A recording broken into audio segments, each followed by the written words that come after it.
आजम खान अपने मन की बात खुलकर नहीं कहते, उनके इशारों को ही उनका बयान समझा जाता है। लेकिन अटल बिहारी वाजपेयी को लेकर आजम ने जो भी कहा सीधे सीधे कहा, सपाट तौर पर कहा। तो क्या आजम कहीं भाजपा के सामने ये बात तो पेश नहीं करना चाहते कि उन्हें अटल वाली भाजपा पसंद रही है? क्या आजम ये संदेश तो नहीं दे रहे कि उन्हें भाजपा के सभी नेताओं से नहीं, इसकी विचारधारा के कुछ मुद्दों से परहेज है? और क्या आजम इशारों में अपनी भविष्य की राजनीति को लेकर कोई ऐसा संकेत दे रहे हैं जिसके मतलब को लेकर किसी भी नतीजे पर पहुंचना मुश्किल है? और क्या ये उनकी अब तक की सबसे अबूझ पहेली है? अटल बिहारी वाजपेयी रियासत में प्रधानमंत्री देश बहुत अच्छे, कोई तो राय नहीं।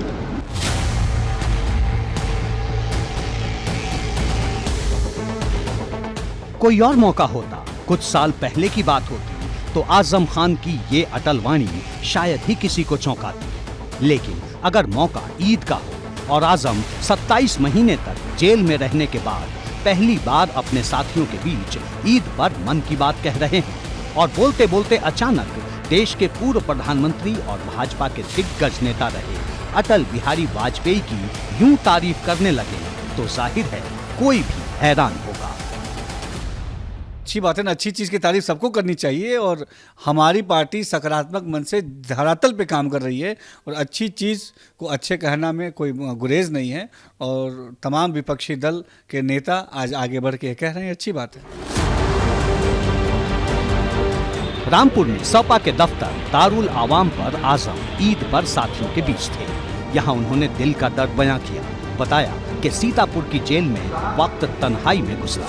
इस बीच अचानक उन्होंने अटल बिहारी वाजपेयी को याद किया और फिर मौजूदा भाजपा सरकार पर सवाल खड़े कर दिए।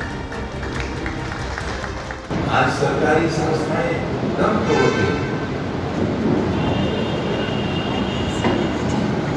उनका कितना चाहिए तो ना चाहिए उसके बाद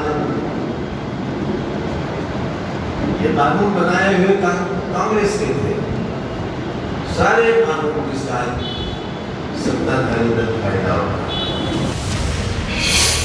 हाल के दिनों में ऐसा पहली बार नहीं है जब आजम खान ने भाजपा की खुली आलोचना के बीच भी कुछ ऐसी बातें कही हैं जिसमें जबरदस्त सियासी विरोध के बावजूद निजी तौर पर बेहतर संबंधों का हवाला दिया गया।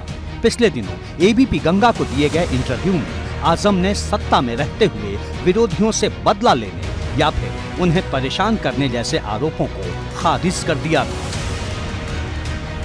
बीजेपी वाले एक बात कहते थे, अक्सर कहते भी थे कि भाषणों में भी कहते थे, आपने भी सुना होगा कि जब इनकी सत्ता थी तो ये लोग भी सत्ता का दुरुपयोग करते थे। कोई बीजेपी वाले नहीं कह सकते जी, सिर्फ एक गंदे व्यक्ति के अलावा। जी, मुझे इतना समय ही नहीं था, कोई एक भाई बहन बीजेपी का मेरे यहाँ मेरे खिलाफ ना बयान दे सकते हैं, ना उनकी कोई शिकायत है। एबीपी गंगा को दिए एक्सक्लूसिव इंटरव्यू में आजम ने यहां तक कहा था कि अपवाद को छोड़कर भाजपा के रामपुर के कार्यकर्ताओं से उनकी कभी निजी अदावत नहीं रही। मैं सताने की ताकत ही नहीं रखता था, मैं तो लोगों के साथ प्यार और मोहब्बत की ताकत रखता था। अब सवाल है कि आखिर आजम खान के भाजपा को लेकर ये नरम गरम तेवर क्या कहते हैं? और अब तो बात तारीफ तक ही पहुंच गई है। भले ये भाजपा ना सही, अटल बिहारी वाजपेयी के नाम है, इसलिए इसके मतलब तो निकाले ही जाएंगे। आजम खान का नाम उन गिने चुने नेताओं की फहरिस्त में शामिल है जो तोल मोल कर बोलने में माहिर रहे हैं। यही वजह है कि आजम का ये बयान नई सियासी अटकलों का सबब बन गया है।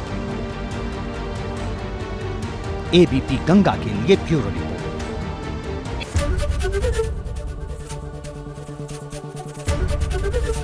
एबीपी गंगा, खबर आपकी, जुबान आपकी।